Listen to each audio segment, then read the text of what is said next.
Islamists have their own meta-narrative. Islamists interpret conflicts through their own framework. Their framework isn't one of a class struggle. Their framework is the understanding that Sayyid Qutb elaborated on in Milestones, but wasn't actually from him. And Nabahani articulated this in 1953. Milestones were written in 1964, if I remember correctly. And that is the perennial conflict. The Islamist meta-narrative is the perennial conflict of haqq versus batil. The haqq being the truth in Arabic, and the batil being the falsehood. Islam versus heresy, non-Islam, kufr.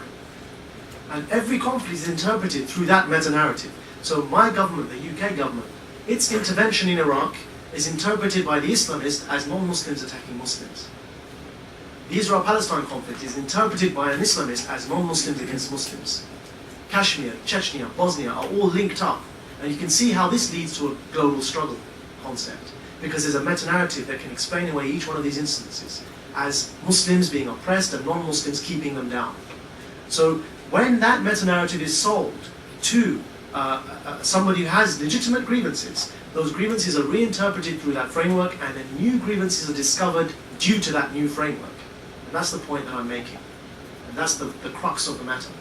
That old grievances are reinterpreted and new grievances are discovered due to the framework itself. The framework becomes a problem because it discovers new grievances.